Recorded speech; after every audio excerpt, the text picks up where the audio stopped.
If you could travel back 500 million years and look down on the Earth from space, you might not recognize it as home at all. The shapes are wrong. The familiar continents have not yet been assembled. And the land, every scrap of it, is bare.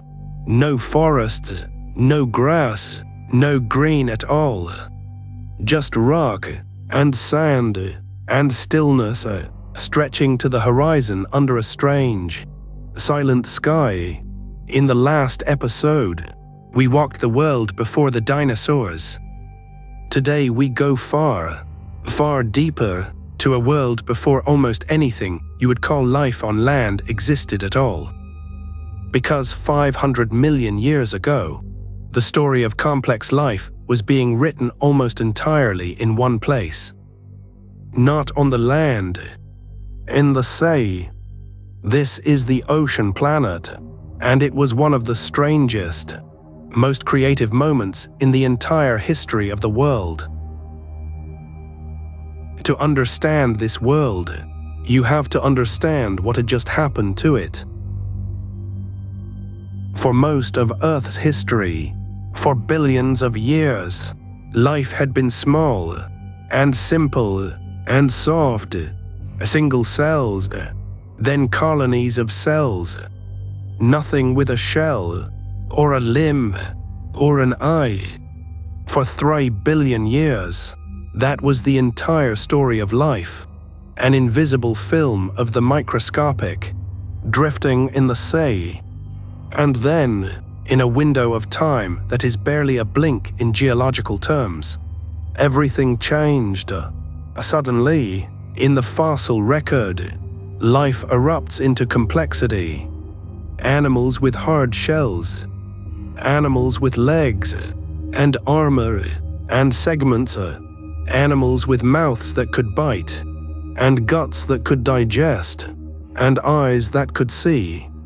Scientists call it the Cambrian explosion, and it is one of the most important events that has ever happened. Because very nearly every major group of animal alive today, every branch of the animal kingdom, including the distant branch that leads to us, first appears in this sudden, astonishing burst. In just a few million years, the basic body plans of animal life were invented. And they were invented here, in these warm and shallow seas. And one invention, above all the others, changed the rules of the game forever. Somewhere in these early seas, for the first time in the history of the planet, an animal opened an eye and saw. Think about what that means. For billions of years, life had drifted and fed in the dark, blind to the world around it. And then vision arrived, and with it a completely new way to be alive. You could see your food. You could see the thing that was trying to eat you. The moment one animal could hunt by sight, every other animal had to answer, with armor, with spider, with camouflage, or with better eyes of its own. Many scientists believe this is part of what lit the fuse of the whole explosion. An evolutionary arms race, switched on the day the world could suddenly be seen. Once there were eyes, there was no going back. The sea had become a place of hunters and hunted. And the creatures this arms race produced were unlike anything that has ever lived since. If you could swim through a Cambrian sea, some of what you saw would be almost impossible to believe. There was Opabinia, a slaved, segmented swimmer with 5 mushroom-shaped eyes on top of its head, and a long, flexible nozzle at the front, tipped with a grasping claw, that it used to pass food back to its mouth. There was Hallucigenia, named for its dreamlike strangeness, a tiny worm-like animal that walked on stilts of spines, with a second row of soft tentacles waving from its back. For years, Scientists could not even agree which way up it stood, or which end was the head. And there was Wiwaxia, an armored slug bristling with overlapping scales and rows of upright blades. These were not failed experiments. They were life trying out every shape it could imagine. All at once, in a burst of invention the world would never quite repeat. The Cambrian Sea was evolution with the lid off. And prowling above all of them swam the first true monster in the history of animals.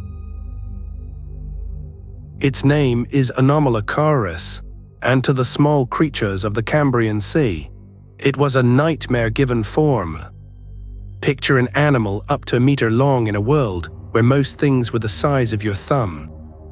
It moved by rippling a row of flexible flaps down each side of its body, like a living blade slicing through the water.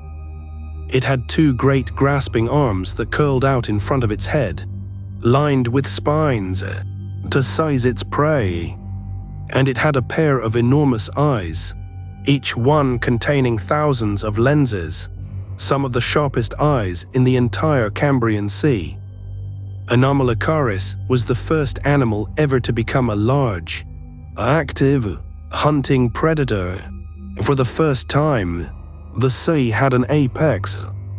For the first time, there was something at the top of the food chain, and it was watching.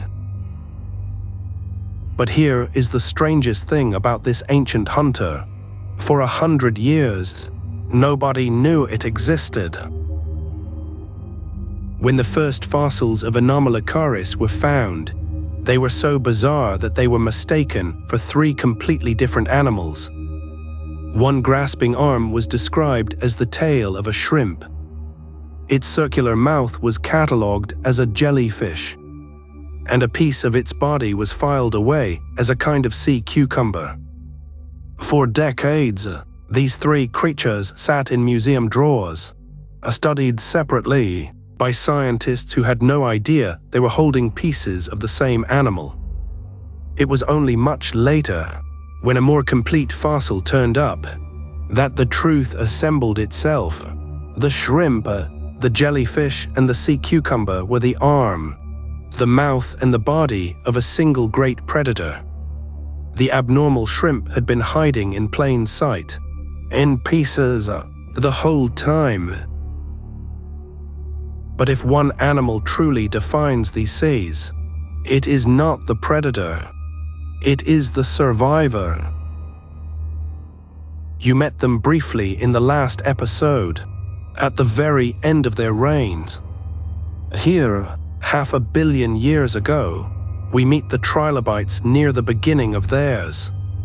They crawled across the seafloor in their countless thousands, armored, segmented, some smooth and simple, others erupting into extraordinary crowns of spines.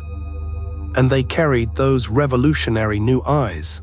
In fact, some of the very first eyes we know of belonged to trilobites, built not from soft tissue but from tiny lenses of solid crystal. Stone eyes that still stare out of the rock today, 500 million years later. The trilobites would go on to become one of the most successful animals that has ever lived, filling the oceans in thousands of forms for almost 300 million years. And it all began in seas like these. And somewhere in this crowded sea, easy to miss among the giants and the armored hordes, swam something that would matter more to us than any of them. It was small, no longer than your finger, and it looked utterly unremarkable. A slender, soft-bodied swimmer, with no shell, no armor, and no grasping arms. But running the length of its body was a single flexible rod, a stiffening cord that its muscles could pull against. That rod is called a notochord, and it is the first faint sketch of a backbone. This little animal, and the handful like it, belong to the group we call the chordates, and that is our group. Every fish, every dinosaur, Every bird and every human being that has ever lived descends from small, fragile swimmers like this one, threading quietly through the Cambrian Sea. In a world ruled by armored monsters, the ancestor of all backbone life was a soft, defenseless thing the length of a thumb. It did not rule anything. It simply survived, and that, in the end, turned out to be enough. Now, you might be wondering, soft, boneless animals 500 million years ago, how could we possibly know any of this? For the most part, we shouldn't. When a soft-bodied animal dies, it rots, and it vanishes, and it leaves nothing behind. Almost everything that ever lived in these seas is gone without a trace.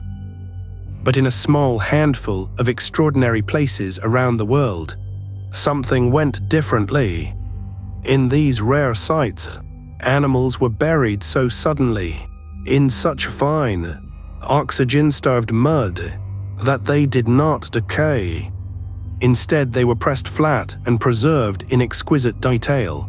Not just shells and spines, but eyes, guts, gills, even the last meal in an animal's stomach. Each of these sites is a window, a single frozen moment of an entire living sea, 500 million years old. Almost everything we know about this world, we owe to a few thin layers of black rock, and the astonishing luck that anything survived in them at all. Now lift your gaze from the water and look at the shore, because the contrast is almost impossible to believe. While the sea seethed with invention, the land was a desert of stone. There were no plants to hold the ground. In fact, there was barely any soil at all, in the sense we mean it. No root had ever split a rock. No leaf had ever cast a shadow. The continents were bare expanses of grey and red, scoured by wind and rain, running with rivers that carried no life. The most you might have found, in the damp margins at the water's edge, was a faint film of grain, microbial crusts, and perhaps the very first tiny, primitive plants, no taller than a coin, clinging to the wet rock. For all the drama unfolding beneath the waves, the land above was silent. The great migration out of the water had not yet begun. If you are enjoying this journey through Earth's lost worlds, I have gathered every one of them into a single illustrated field guide to the prehistoric Earth. Every era, painted and mapped. You will find it linked below the video. And now, back to the sea, because it was about to grow larger and stranger than ever. As the Cambrian gave way to the next great chapter, the Ordovician, the seas rose and spread until shallow, sunlit water covered vast stretches of the continents. And in that warm, flooded world, life did not just continue, it flourished as never before. Coral-like animals and strange sponges began to build the first true reefs, raising structures from the seafloor that swarmed with life. The seas filled with creatures that would have looked bizarre and beautiful all at once. Sea lilies swaying on long stalks, straining the water for food, graceful, coiled shells drifting through the blue, whole meadows of filter feeders carpeting the floor. If the Cambrian invented the animal body, the Ordovician furnished the world with them, richer, denser, and more crowded with life than any sea that had come before. And in that crowded sea, a new giant rose to rule it, and it was like nothing alive today. Imagine a cousin of the squid and the octopus, but housed inside an immense, straight, tapering shell, a cone of pale armor that could grow, in the largest kinds we know of, to several meters in length. This was Cameroceras, and animals like it were the great orthocones, the largest predators of the Ordovician Sea. It hung in the water like a living spear, jetting forward to seize trilobites and other prey in a crown of tentacles, its long shell trailing behind it. For millions of years, these were among the biggest and most powerful animals on the entire planet, the sharks of their age, before sharks existed. To swim in an Ordovician sea was to share the water with a predator longer than a person, watching from inside a shell. And then, quietly, at the very edge of the water, something happened that would matter more than any giant. Life began to lave the sea. It was not dramatic. There were no creatures striding onto the beaches. But in the damp ground along the shorelines, the first simple plants were taking a real hold. Low, soft, moss-like growth, spreading across the wet rock. And where the plants went, small things followed, the earliest arthropods, distant relatives of insects and spiders, creeping through that first thin fuzz of green. It was the most tentative of beginnings. But this quiet colonizing of the mud, was the opening of a door that had been shut for the entire history of the Earth.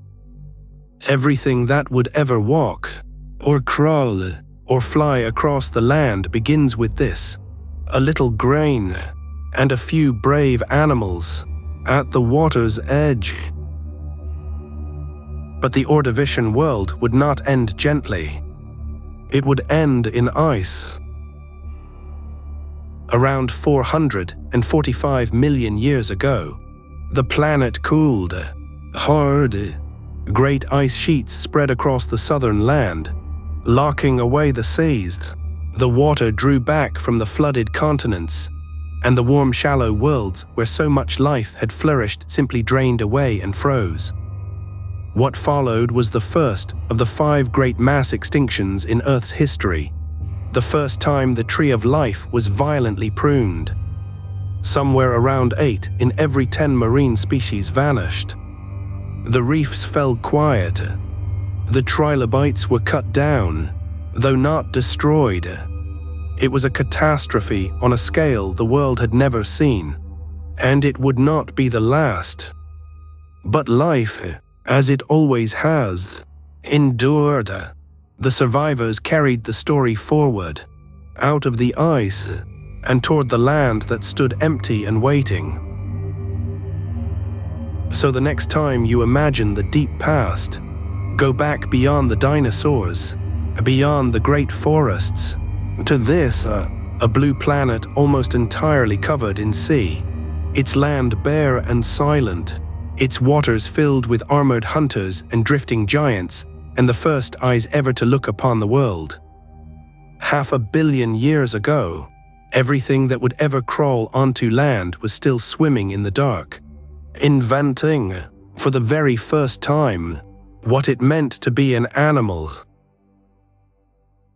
If you would like to hold all of these lost worlds in one place, the illustrated field guide to the prehistoric Earth is linked below, painted and mapped, era by era. And in the next episode, we leap forward across hundreds of millions of years, to a single day, the day a mountain of rock fell out of the sky, and the reign of the dinosaurs ended in hours. Until then, keep looking back, because the deeper you look, the stranger and the more wonderful it gets.